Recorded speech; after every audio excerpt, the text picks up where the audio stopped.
Hey, what's up, guys? Welcome to my review of Clone Wars Season 4. And right off the back, I just want to say that I found this season to be outstanding. It kind of had like a shaky start at first.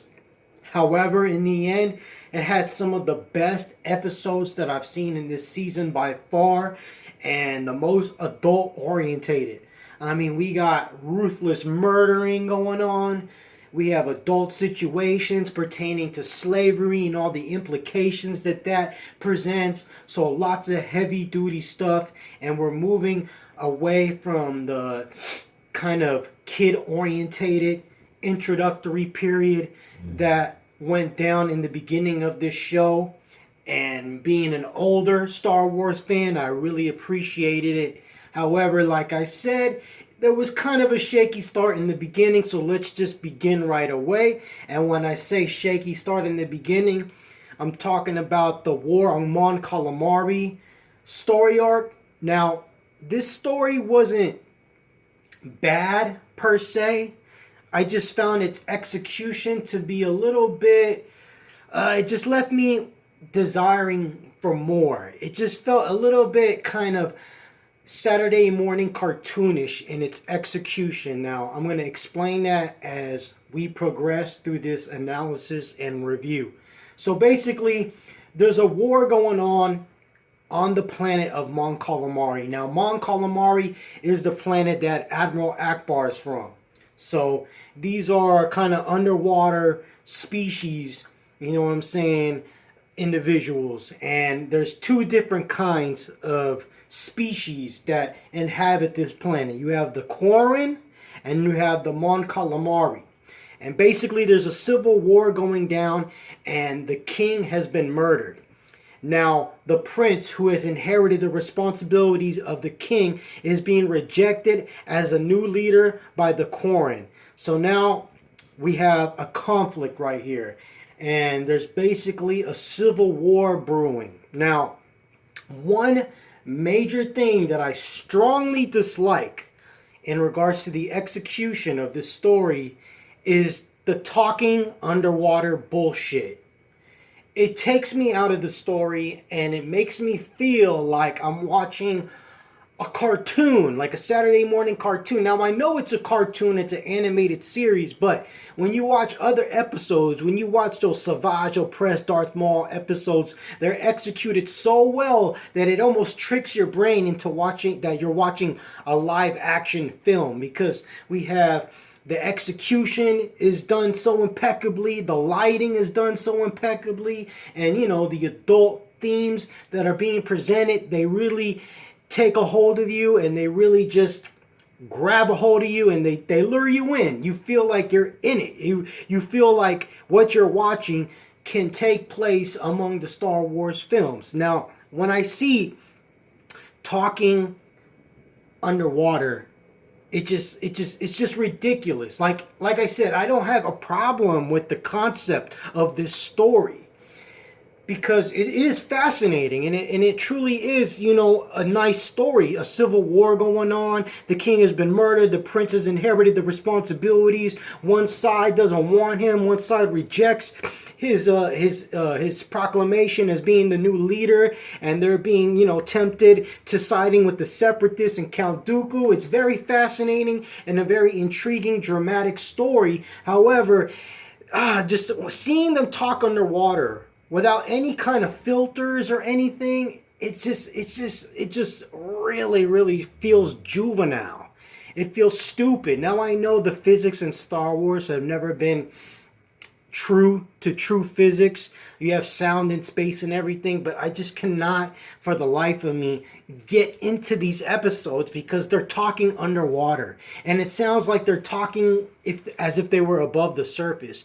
It would have been nice if when they talked underwater, the sound engineers had like a sound effect on there that kind of like made it sound like they were underwater, and it would have sold the idea better. Or maybe they would have given the characters, the human characters, apparatuses, or even give the Quarren and the Mon Calamari apparatuses so that they can be understood underwater.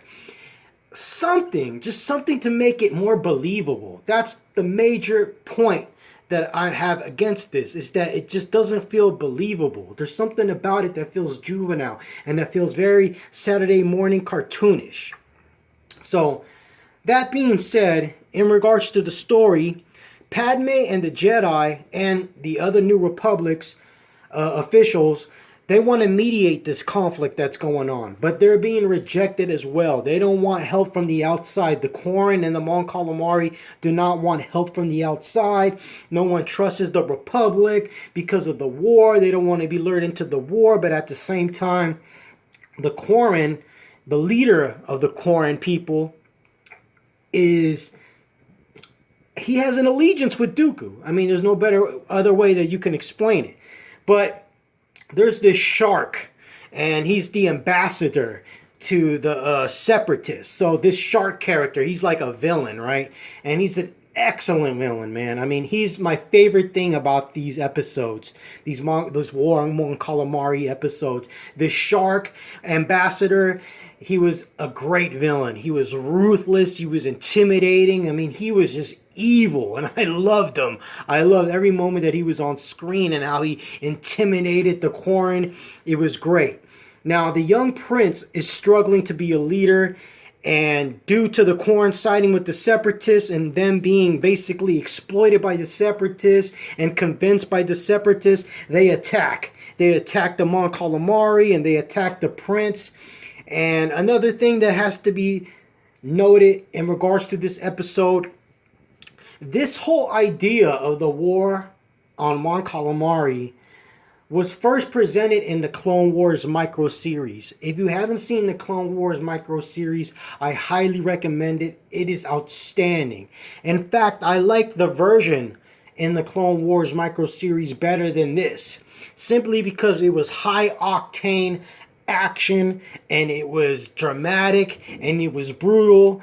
Yes, it was like 5 minutes long. I mean, it's kind of unfair in the end because you got a 5-minute short, and I'm comparing it to almost an hour and 20-minute story arc. Actually, no, it's only 3 episodes, so I'm comparing it to a 1-hour story arc.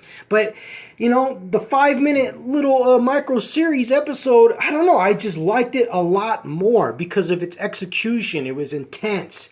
But anyway, you may feel a little taken back by seeing Jedi use their lightsabers underwater, but in the Clone Wars micro series, Kit Fisto was using his lightsaber underwater, and I initially thought that was because he had a special lightsaber, but I guess it's like that for all lightsabers. I don't know. I guess lightsabers are waterproof, and this right here just proves it, so I just wanted to throw that in there right quick. Now, in regards to fighting this battle against the Mon Calamari, the Quarren and the Separatists, they deploy some new tech, and it's called the Hydroid Medusa, and it's devastating to the Mon Calamari people. Now, the Separatists, their main goal is to capture the prince, and the Quarren leader, you know, as he sees the treatment of the Quarren people, how the Separatist, the ambassador, the shark dude, is so ruthless in his exploitation and how ruthless they are in treatment of the prisoners, the Quarren leader is having second thoughts about all this, and he starts questioning Count Dooku's ruthlessness. Now, this is going to come back to bite him in the ass later. Now, the New Republic, they reach out to the Gungans for aid because the Gungans, they're also a underwater species. So that was probably a wise decision on their part.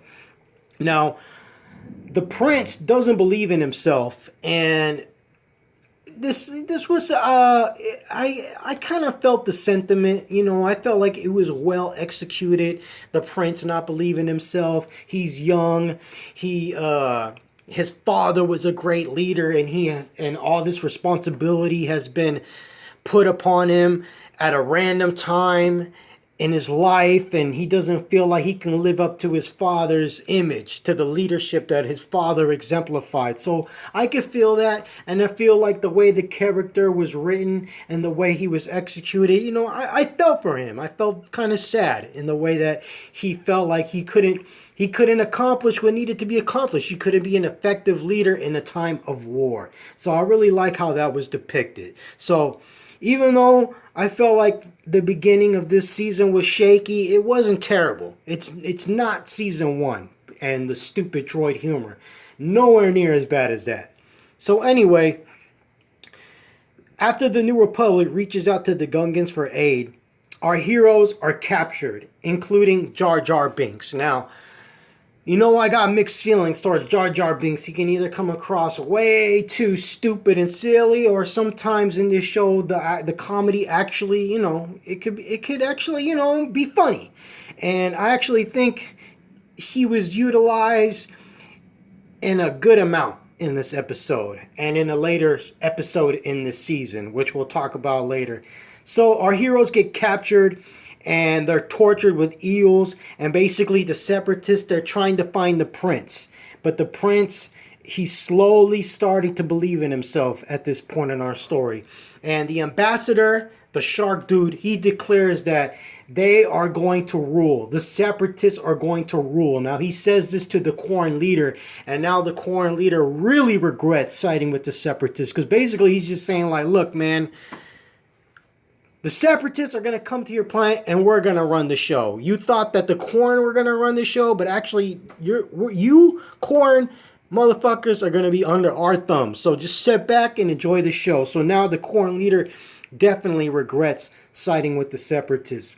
Now the prince pleads with the Quarren and says that the separatists are exploiting them. So he tries to explain that to the Quarren leader, and tries to get them to unite against the separatists, because it's the separatists that have been dividing them since the very beginning. Now, the ambassador admits to killing the king. So the shark dude admits to the prince, I killed your father.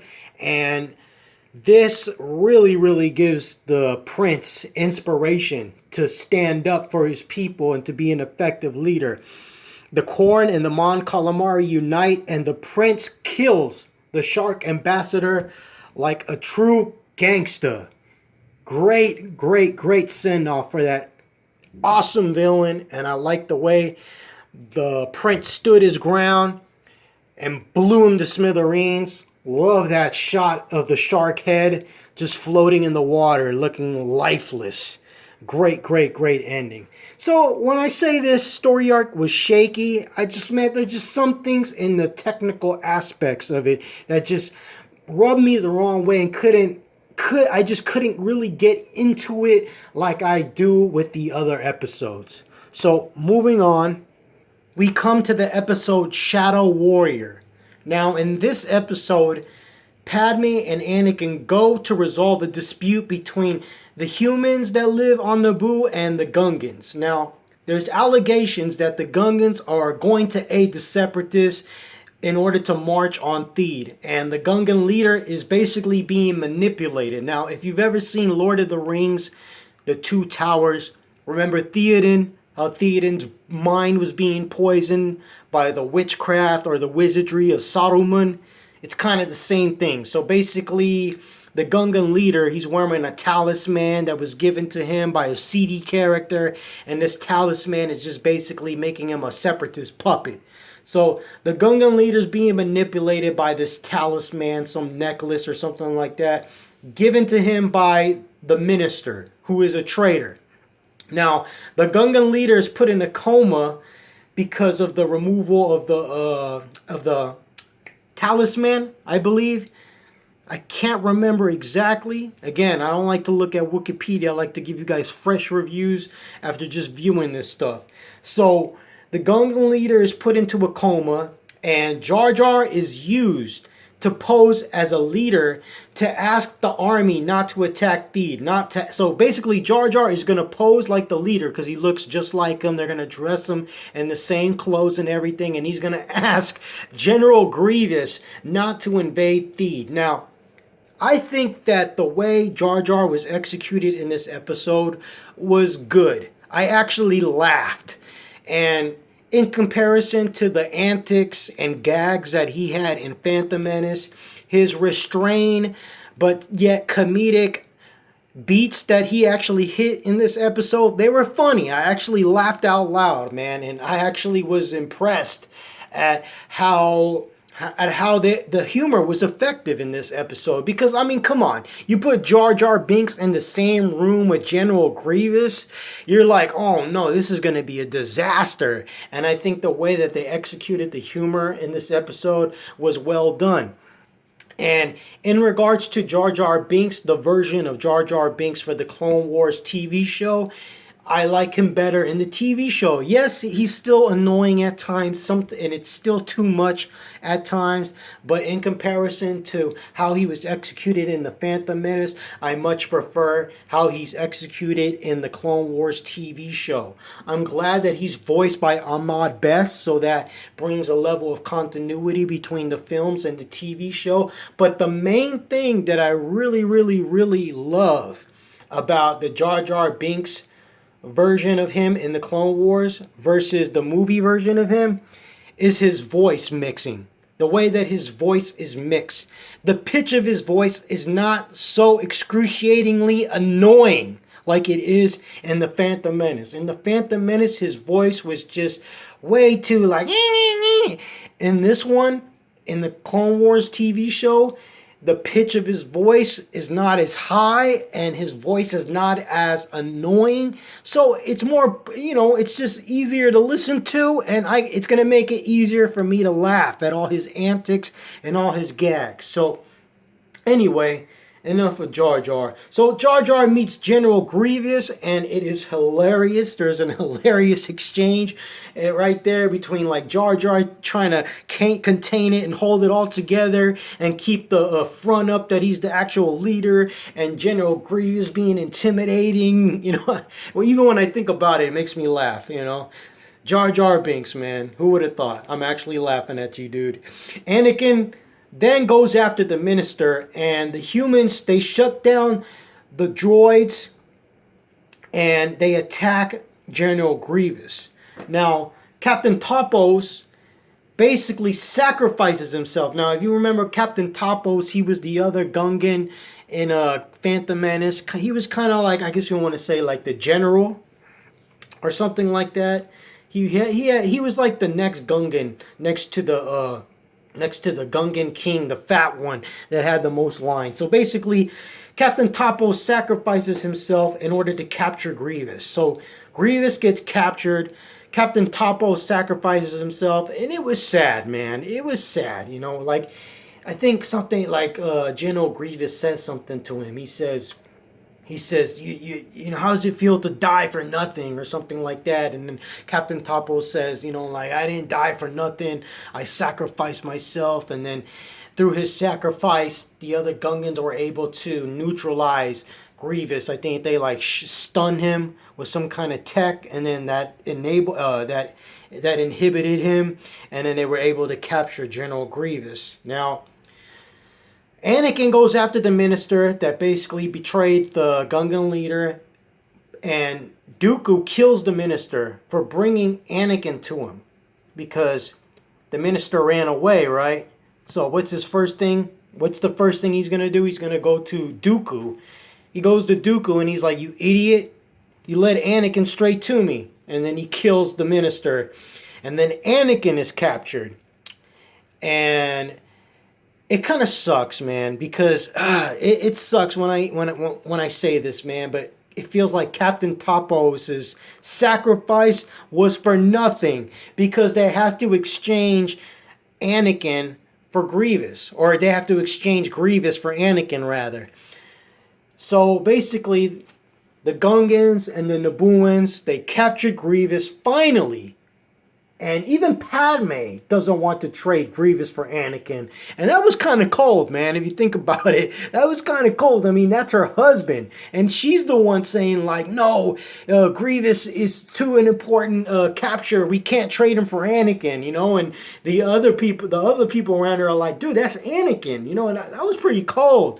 And, man, it's food for thought. Who would ever thought Padme would be that ruthless? So basically, they have to trade Grievous for Anakin. And it really feels like Captain Topos' sacrifice was for nothing, man.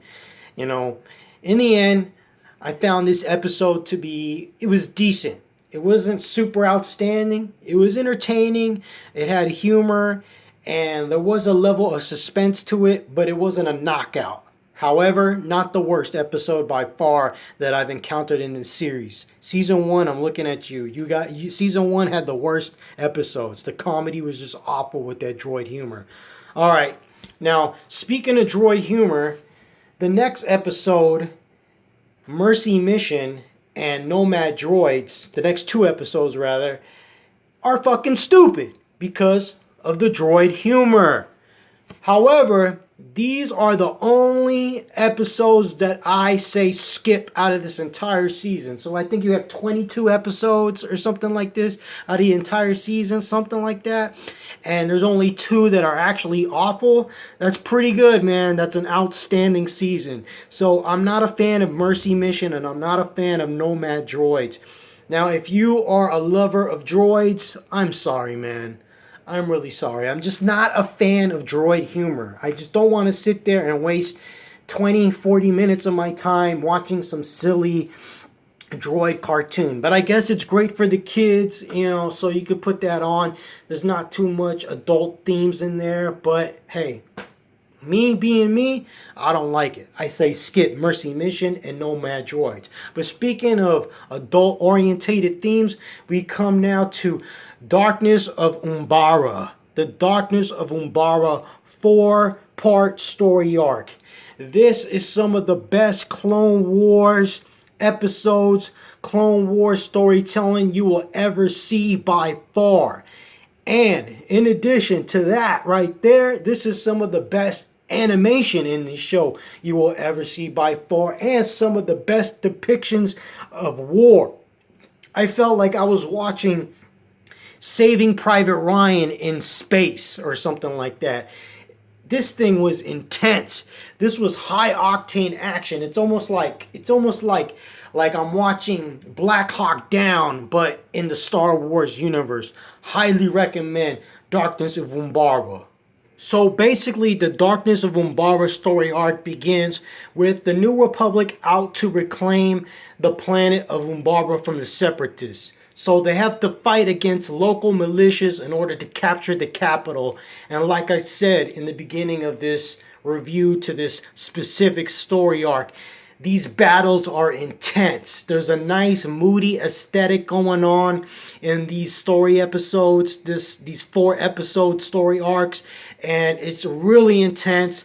And there's some nice glow in the dark kind of war mood going on. And I like the way how there's a sequence in this episode when they kind of drop napalm on the enemies, and it just looks like something out of Apocalypse Now.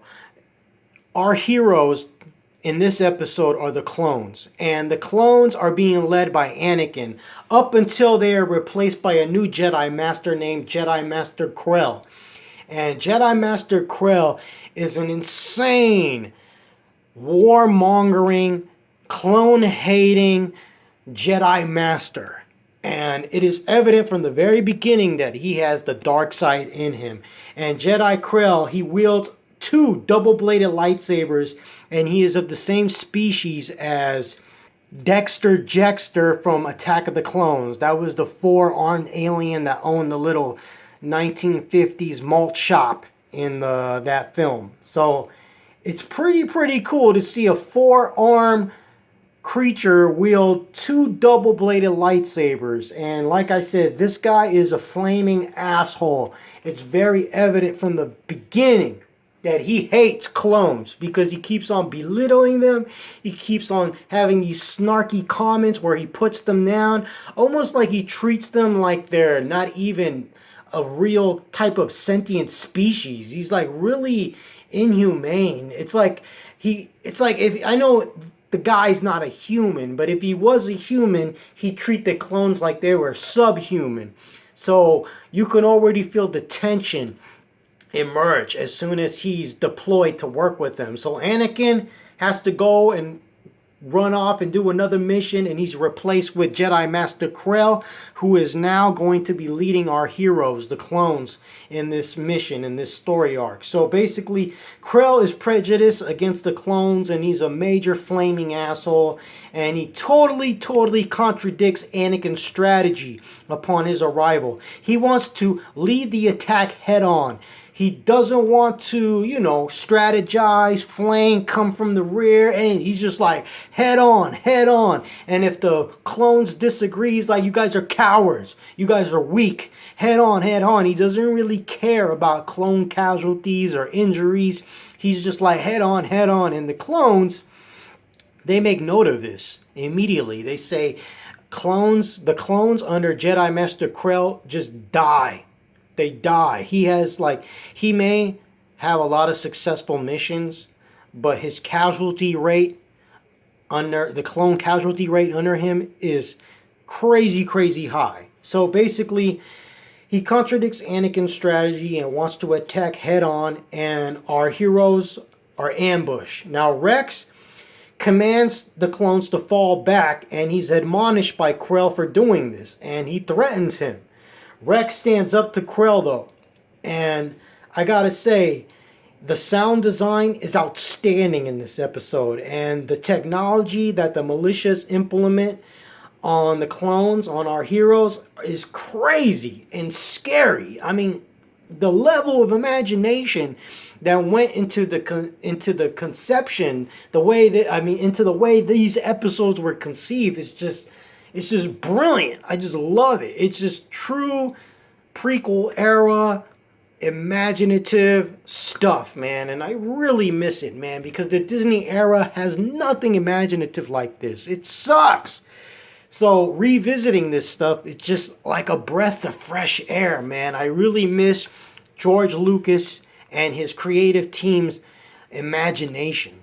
It's sorely missed. So yes, the sound design in these episodes is outstanding. So, moving on with our story, there's a nice, dope scene where it's like a giant glow-in-the-dark caterpillar attacks our heroes, and our heroes have to fight. It was just a nice little action sequence that was really intense and visually pleasing. Now, Rex goes against the original plan. He goes against Krell's orders, and he doesn't move forward with the head-on strike, and instead sends 2 clones on a stealth mission to steal 2 ships from the enemy. And they use the ships to capture the base supply lines, and the plan works. But Krell still doesn't give a shit. He's still prejudiced. He's still a flaming asshole, and he still hates the clones, even though they achieve their mission. And he's just like, I mean, you kind of like Krell because he's such a huge asshole. And it's just like, he's like, if Jabba was around, he'd be like, he's my type of scum, Anyway, so the plan works. Krell doesn't give a shit if it did or not. And this is causing the clones not to trust Krell. They're like starting to be like, hey man, this guy's not all there in the head. What's going on with this guy, man? So the clones, they use the enemy ships to pass the defenses and cut off the arms for the capital. And when I say arms, I'm talking about, weapons. So Hardcase, who's a clone, and he's part of our platoon, part of the heroes we've been following, he sacrifices himself by destroying himself inside the cargo vessel to aid in the capital attack. So they kind of try to emulate what little Anakin did in the Phantom Menace by landing inside the main enemy ship and destroying the ship from inside. They even mentioned that went down. And it was a nice little nod to little Anakin in the Phantom Menace. And yeah, Hardcase sacrifices himself. So R.I.P. to Hardcase. We hardly knew you. Now Krell, despite our heroes achieving this great success, Krell views it as treason. And he wants the clones that went on this mission court-martialed, and he wants them executed. And, it's further illustrating his insanity and his lack of compassion for the clones and how how much he is actually becoming with the dark side. He's not really a Jedi, man, because you can't really feel any light, any kind of positivity from him. You just sense darkness and hate. So Krell wants him court-martialed and executed, but the clones, they refuse, man. They refuse to kill their brothers, man. They're not going to kill their brothers, especially after they were able to obtain this great achievement. Now, Krell is very displeased, but the mission to capture the capital is his number one priority, and he kind of feels, I'm going to get back to this whole court-martial stuff later. So he decides to execute the mission to get the capital, and it goes underway, and it turns out that it's a huge setup, because he tells our heroes, the clones, that the enemy are going to be using clone uniforms and helmets in order to disguise themselves. But later, as our heroes go into the battle and they're killing the enemies that are dressed like them, our heroes find out that they are not the militia disguised as clones. They are actually clones. So Krell purposely sent our heroes off to kill their own brothers. He purposely set it up so that clones would kill clones, which is fucked up, man. And the way that it's executed is dramatic, it's sad, it's suspenseful, and it's devastating. I mean, I'm talking about when the revelation is actually revealed to the audience. The music, the drama, it really hits you, man. The level of maturity that this show has achieved, and the dramatic levels that this show has achieved, cannot be understated. Clone Wars is some of the greatest Star Wars material we have ever seen. So moving on, when our clone heroes find out that they've been killing their own brothers, they go to confront Krell, and they try to capture Krell, but they use an indigenous creature to capture him. So some of those like caterpillar kind of creatures, they go. So let me set it back just a little bit. So our clones, they go to capture Krell. Krell cuts up some of the clones that confront him. He escapes. He goes into the forest or whatever you want to call it, and those caterpillar or like these indigenous kind of creatures, they come out of nowhere, and the clones basically use these creatures to capture Krell. So they have Krell captured, and there was this one clone who defended Krell and who wanted to actually follow his orders to a T. He actually ends up killing Krell. He ends up executing him because he sees how ruthless and unremorseful Krell is, and just basically, look, he's like, man, I don't care. I am with the dark side right now. I plan to join Dooku and be his apprentice. Screw you guys. Screw the Jedi. Screw you, clone. You guys are lesser. You guys are a lesser species. You guys are nothing, a lesser life form than me. And when this one clone sees the mentor, not mentor, but the general that he followed, that he actually believed in, that he followed his orders to a T, say those things and just say them without any remorse, the clones that were initially going to execute Krell, they don't even know what to say. And then out of nowhere, this dude just, bah, he just blasts him.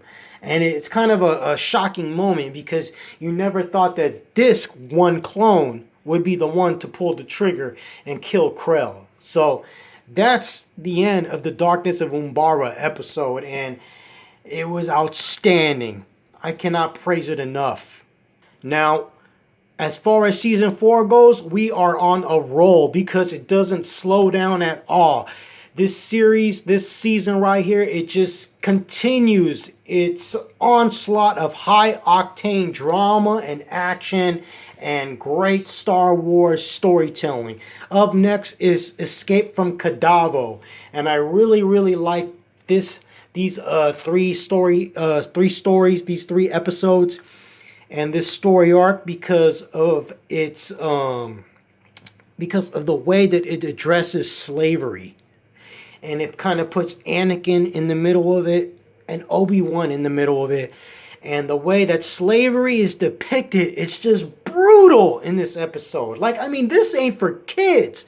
I mean, you're having like people getting tortured and whipped into like until they shed tears, and you're seeing suffering, and you're seeing ruthless murder of innocent people. I mean, it's just like you come to this and you're like, damn, this show is not for kids anymore, man. Despite, you know, the 2 droid episodes. But anyway, we're coming to the Escape from Kadavo story arc, and we basically come to the planet Kiros. I think that's how you pronounce it. Bear with me here. I'm not good with the Star Wars names sometimes. So we come to the planet Kiros, and basically Kiros, they want to be neutral in the war, and basically these are the same species as Ahsoka Tano. So I think it's a Togruta. I think that's how you pronounce their species, but whatever. So basically, they want to be neutral and passive in the war, but Dooku forces them into slavery, and the Republic tries to give them aid, but the Separatist commander, who basically just lands on the planet with the other Separatists, he's a slave master, and he ain't trying to have the Separatists involved anyway. Even though Anakin, Ahsoka, and Obi-Wan, and you know the clones, they land on the planet, and the slave master, he invites Obi-Wan into his office, like they're gonna talk diplomatic, you know, discussions, but he really doesn't give a shit. So all this slavery, all this talk of slavery and the notion that the Separatist commander is a slave master really pisses Anakin off because it reminds him of his past. And Obi-Wan goes to negotiate with the slave master, but the slave master refuses. He starts to brutally kick Obi-Wan's ass, and he tells Obi-Wan that he has bombs planted all over the city that they're in.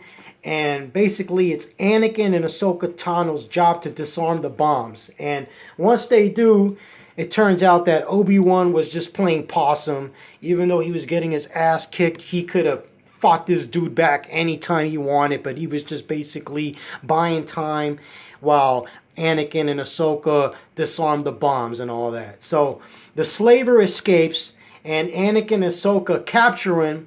But when they capture him, the slave master, he vows to bring back slavery, and this really, really pisses Anakin off.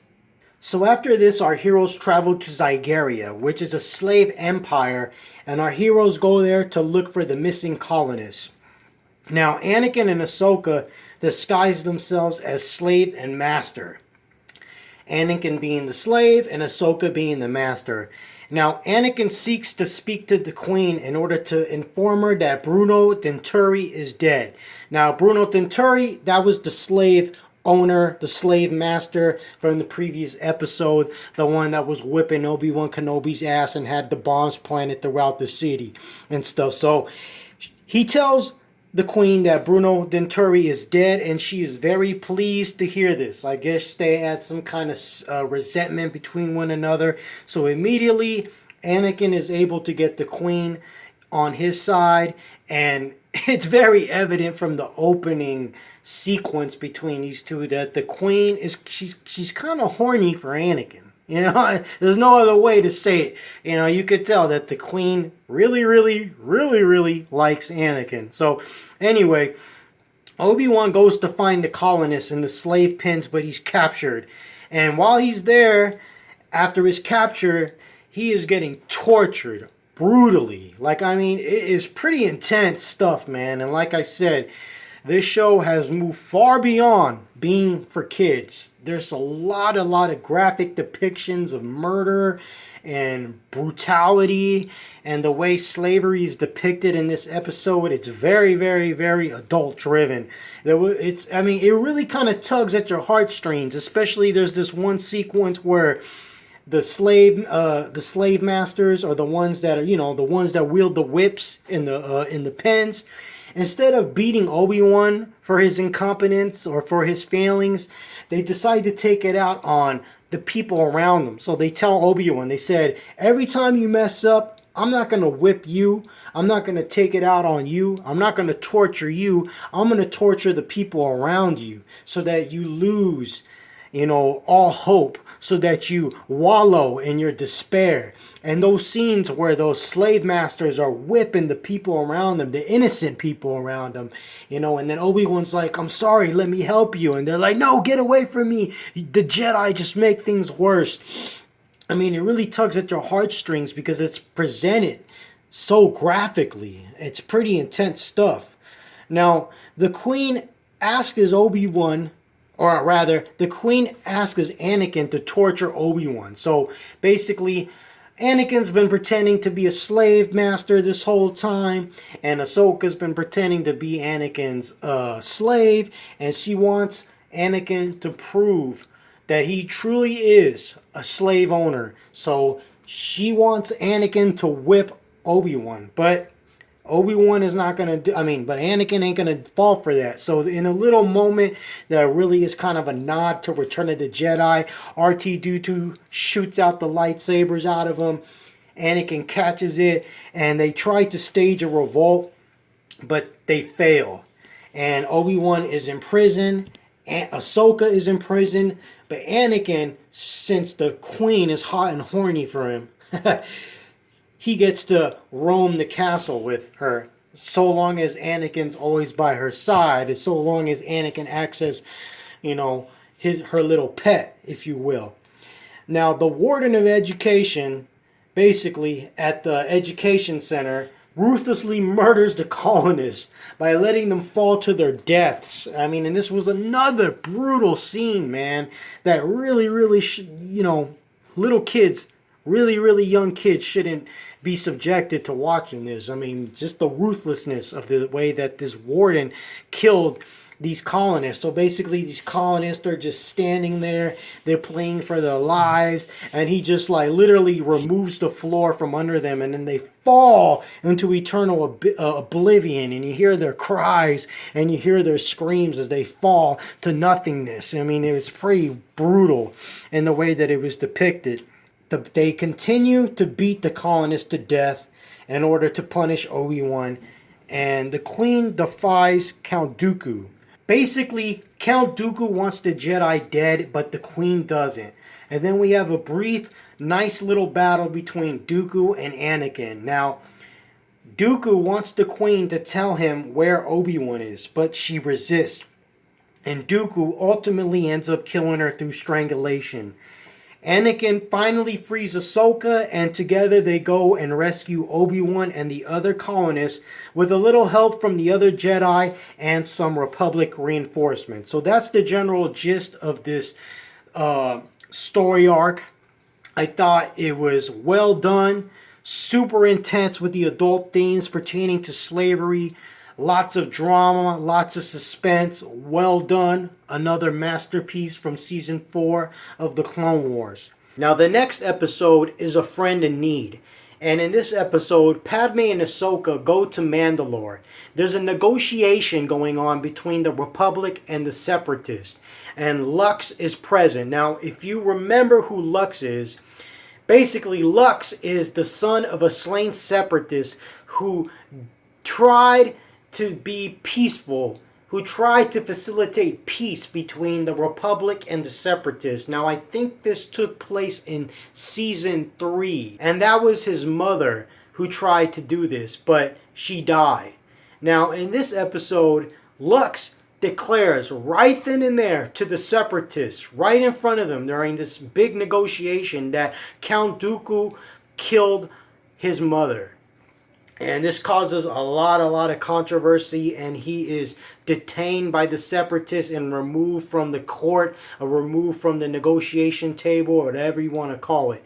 Now, Ahsoka saves Lux, and they try to go to Coruscant, but Lux has a different plan. And he puts Ahsoka to sleep using some kind of shock device, and they go to rendezvous with Death Watch on this planet, this snow planet. Now, Death Watch, they're basically a bunch of rogue Mandalorians that are kind of like terrorists, and they abhor the fact that present-day Mandalore is passive, and that they are not warriors like they were in the past. Now, Lux goes to rendezvous with Deathwatch because he wants revenge against Count Dooku. Now, Lux has no idea who he's working with or who Deathwatch really are, because as he gets to know them and see how ruthless they are, he kind of has second thoughts in working with Deathwatch, because Lux is a good person, but Pre Vizsla and Deathwatch, they're a bunch of ruthless bastards, and they ruthlessly murder the villagers where they're having their little base at. And they murder the villagers, man, and it was, again, not kid-friendly at all. Pretty adult-orientated, pretty graphic and violent, the way that the villagers are brutally murdered by the Mandalorian Deathwatch squad. Now, Lux gives Pre Vizsla Dooku's location in exchange for revenge, but he's double-crossed, and Ahsoka rescues the villagers, and because of this, they capture Ahsoka, and they find out that Ahsoka's really a Jedi, and they start to have plans for her, but R2 ends up rescuing both Ahsoka and Lux, and there's a nice little battle that goes on between Ahsoka and Pre Vizsla that I really like, and our heroes are able to escape, and in the end, Lux goes his own way. There's kind of an attraction between Ahsoka and Lux, but Lux has to find his own path, and there was kind of a sad moment when they had to part ways. This episode I liked a lot. It was a one-shot, not some big 3-episode story arc, 4-episode story arc. It was a one-shot. It was pretty intense. Like I said, the way those villagers were ruthlessly murdered. But I really, really, really enjoyed this episode a lot. Especially if you're a big Ahsoka fan, you're going to love this episode. Alright, up next in my analysis of Season 4 of The Clone Wars, we come to the Bok story arc. This is a 4-episode story arc, and once again, it is an outstanding story arc. I loved it. And I loved it mostly because I feel that this story pays tribute to one of my favorite science fiction independent films known as Cube. So, let's get right into it. So this story begins with Obi-Wan Kenobi staging his own assassination. And he keeps it a secret, even from his Padawan Anakin, or his former Padawan rather. And basically, Obi-Wan Kenobi, he takes a drug in order to slow his heart rate down and make him appear like he's dead. So at this point in our story, Anakin, Ahsoka Tano, all the Jedi, basically. All the Jedi except Mace Windu and Master Yoda think that Obi-Wan is dead. So that's pretty heavy shit to start this story out with. Now, in order to protect the Chancellor from a plot by Moralo Evol and Count Dooku, the Jedi basically put Obi-Wan Kenobi into this position because they want Obi-Wan Kenobi to go underworld and be among the assassins and really root out the plot that is set up between Moralo Evol in order to protect the Chancellor. So basically, Obi-Wan Kenobi is acting like a mole or an undercover agent or something like that. So, like I said, only Yoda and Mace Windu know the truth, that Obi-Wan Kenobi is still alive. And they basically give Obi-Wan Kenobi a new face. They give him the face of the assassin that supposedly killed him. So this right here reminded me of that movie with Nicolas Cage and John Travolta, Face Off, because they basically just switch his face and he uses some kind of tech in order to hide his voice and make his voice sound like the assassin.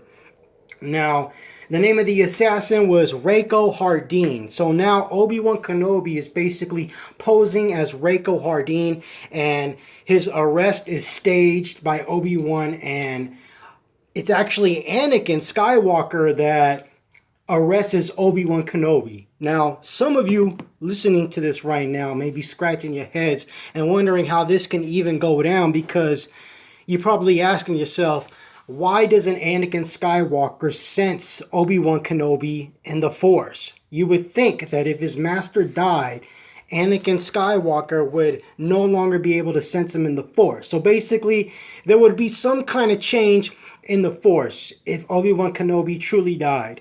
And in the comic book Clone Wars, the Clone Wars comic books, something similar happened where Obi-Wan Kenobi initially died, quote unquote, but Anakin kind of didn't believe it. He was sad and he kind of came to terms with it, but there was always a part of him that didn't believe it because he could still sense him in the Force. Now, I don't remember for the life of me if they touched upon this in this 4-episode story arc. Maybe they did. Maybe it was just a throwaway sentence, a one line of dialogue where Anakin said he could still sense Obi-Wan in the Force, but I can't remember. But one little criticism that I have of this story arc is that I feel like they could have fleshed that out. I feel like that's just interesting material that could have been dealt with, and it would have been interesting for Anakin to maybe question the authority of the Jedi Masters. Like, you guys say Obi-Wan is dead, but I still feel him in the Force. It would have just been interesting, just to see Anakin kind of question the Masters in regards to this. So basically, there's a staged arrest of Obi-Wan, who is now known as Rako Hardeen by Anakin, and Anakin's unaware that it's really Obi-Wan Kenobi. And like I said, I kind of find it hard to believe that Anakin can stand right next to Obi-Wan Kenobi and not sense his presence in the Force. It's a long shot, but other than that, this story arc is great. So basically, Obi-Wan Kenobi, under the guise of Rako Hardeen, gets sent to prison where Moralo Evol is. Moralo Evol is the mastermind behind the plot to kidnap the Chancellor. And basically, Obi-Wan befriends Moralo Evol, and he's impressed that he killed a Jedi, and he wants to involve Obi-Wan Kenobi in the plan to kidnap the Chancellor. And this is all going down with Cad Bane, who is one of my favorite villains in the Clone Wars series. He's an outstanding character, kind of like one of them cowboy villains from The Good, the Bad, and the Ugly. Now, Cad Bane doesn't like Obi-Wan Kenobi at all. He has a disposition towards him, and he doesn't want him involved in any of the plans. And a nice little sequence goes down involving Boba Fett. And basically, young Boba Fett stages a prison riot as ordered by Cad Bane. And he basically just goes to town on Obi-Wan Kenobi like a ruthless gangster. And it causes this huge prison riot. And as this prison riot's going on, basically Moralo Evol, Obi-Wan Kenobi, and Cad Bane, they escape using the caskets that's basically used to dispose dead bodies from the prison. So they get to hide in these caskets, and this is how they are able to escape the prison. And when they escape, they crash on a planet. And Obi-Wan Kenobi basically has to get a new ship.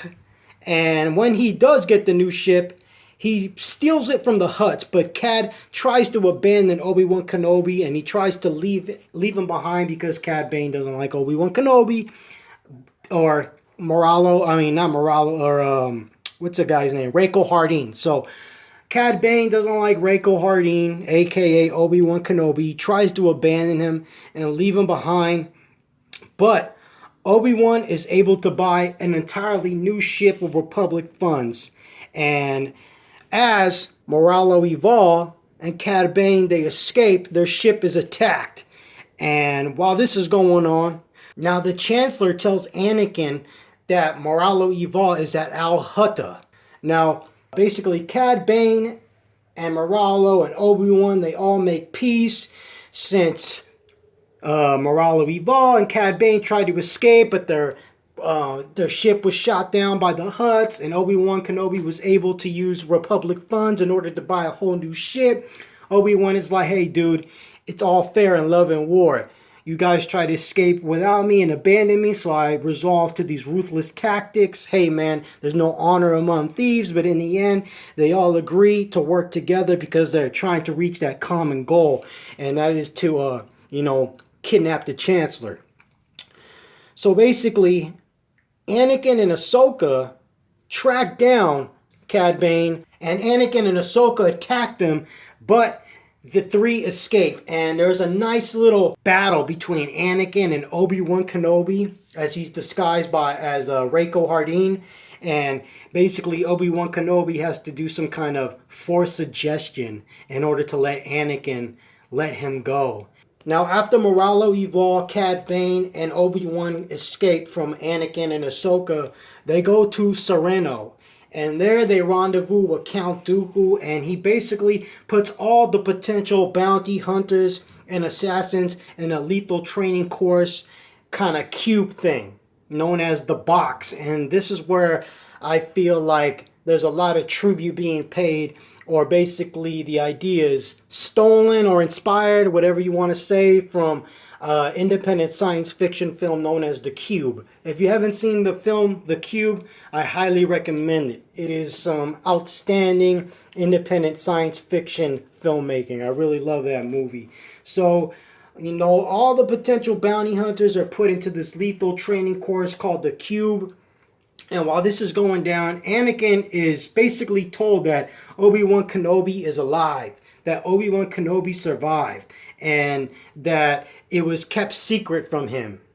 Obi-Wan Kenobi is able to survive the training course that's called the Box. And after that goes down, the bounty hunters, they try to kidnap the Chancellor, but the Jedi intervene and Obi-Wan Kenobi helps out.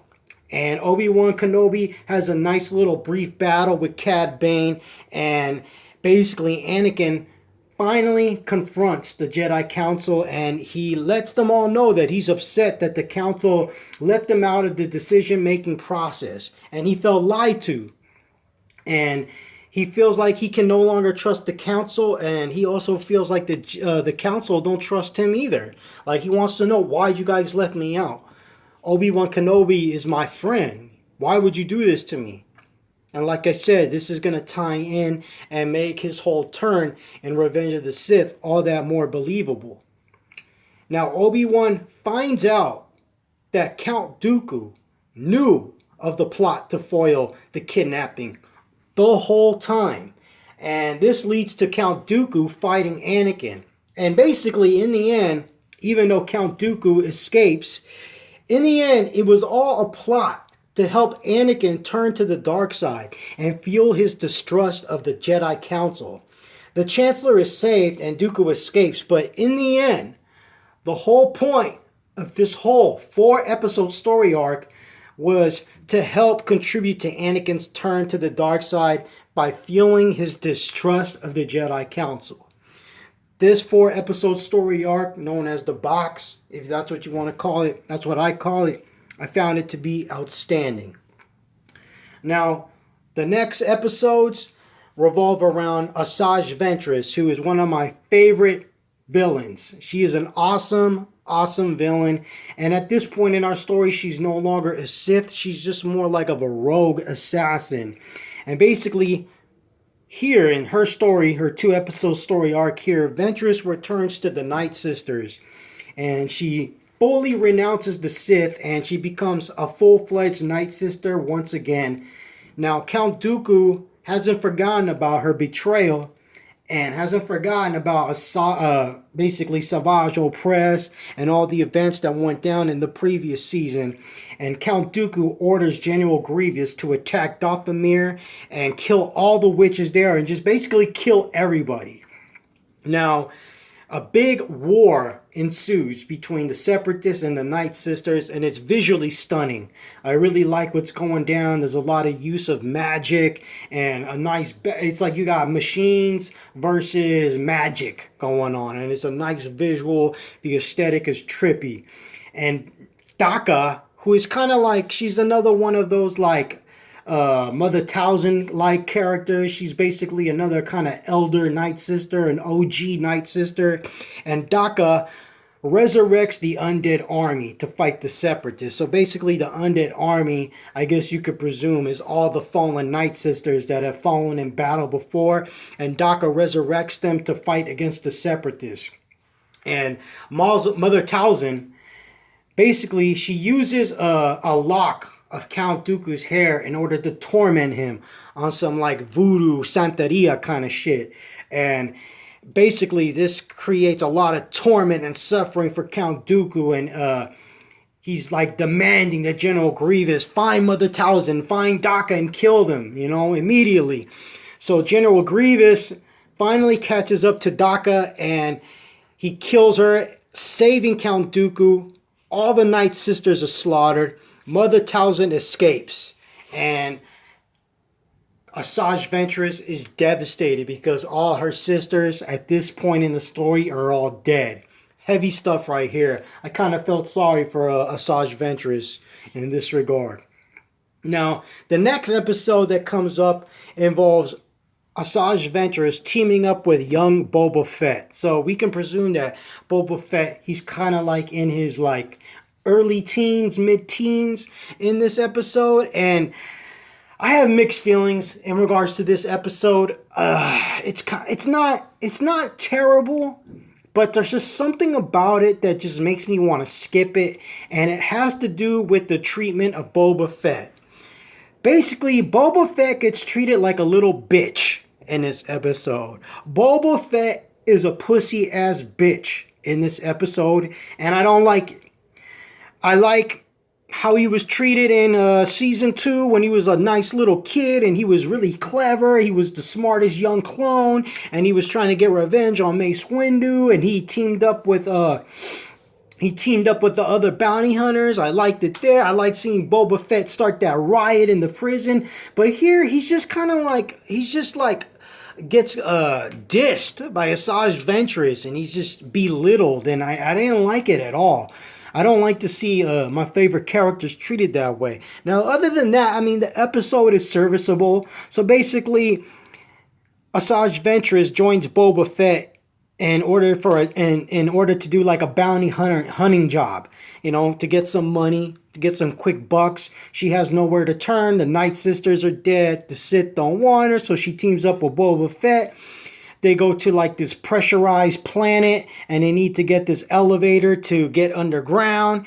And there's some nice great action on the train, and I like the way that the camera is utilized for the action sequences in this episode. And it reminded me of the film Hard Boiled by John Woo, where you got just one continuous cut incorporating all the action. So you have some slick camera movements, some panning and all that stuff. There's not a lot of cuts in the action, and I really appreciated that.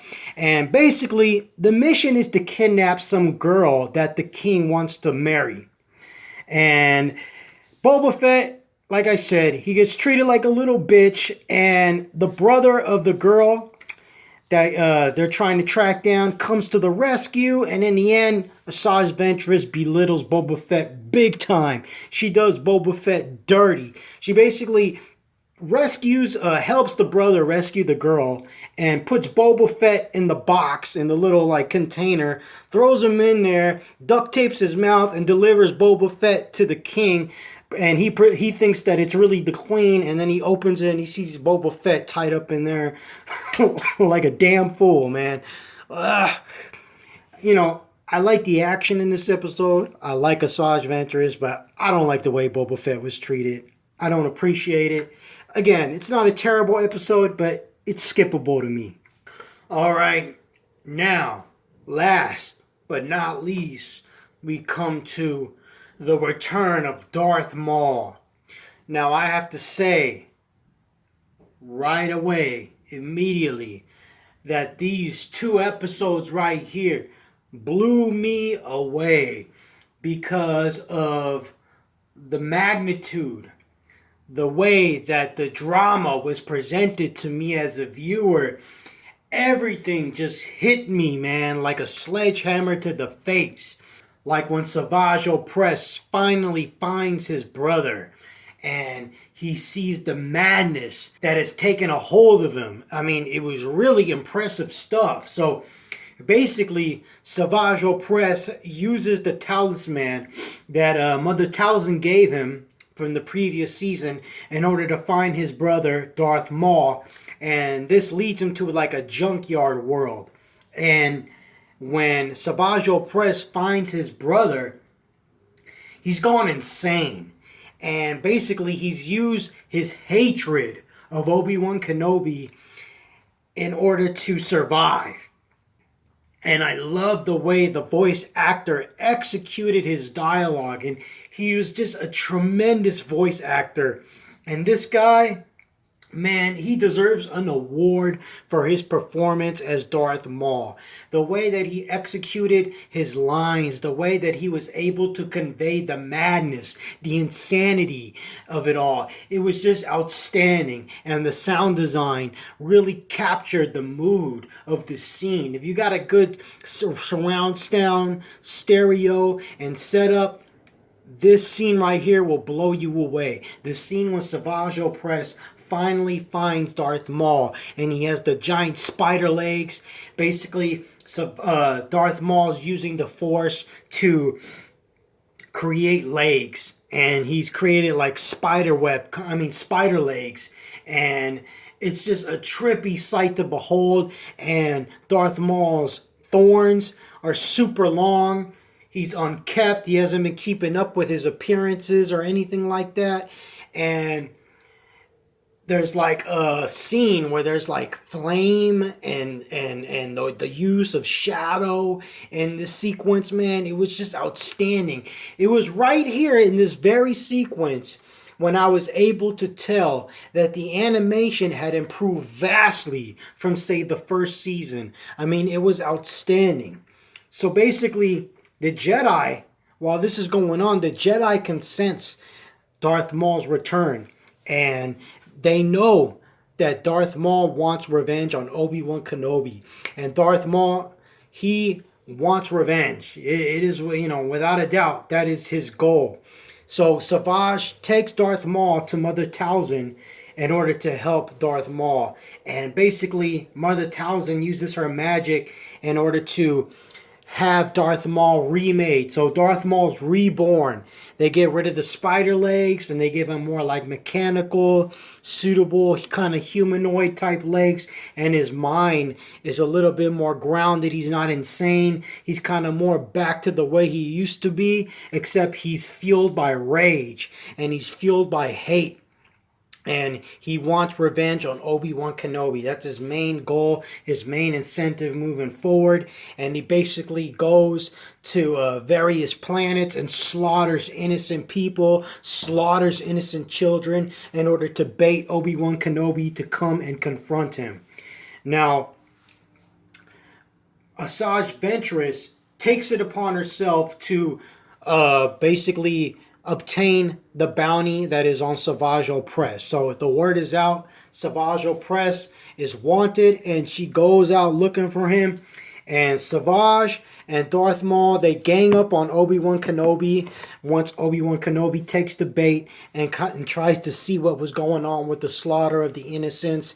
And he takes the bait, and they are able to defeat Obi-Wan Kenobi together. They don't kill him. Instead, they capture him. And they want to torture him. They want to, take their time with tormenting him. But Asajj Ventress just comes to the rescue. And she rescues Obi-Wan Kenobi. And it was very interesting because Obi-Wan Kenobi and Asajj Ventress were enemies for the longest time. And now they're working together. And it was a pretty epic lightsaber battle going down. So you had Asajj Ventress and Obi-Wan Kenobi versus Savage Opress and Darth Maul. And it's a dope four-way battle that goes down. And in the end, Obi-Wan Kenobi and Asajj Ventress, they escape. They are not able to fully defeat Darth Maul and Savage Opress. And the episode ends abruptly. It leaves you mouth-watering for the next episode in this story arc to continue. And again, Darth Maul and Savage Opress, they want the Jedi to come looking for them. They want the Jedi to come to them so they can have that epic final showdown, and so that Darth Maul can have his revenge against the Jedi, namely Obi-Wan Kenobi. And this was an outstanding return for Darth Maul. 2 thumbs up. So that right there concludes my analysis and review of season 4 of the Clone Wars. It was outstanding. I give it an A plus. Only a couple of episodes that are skippable, and I cannot praise this season enough. A plus. Thank you guys for listening. May the force be with you. And last but not least, one love.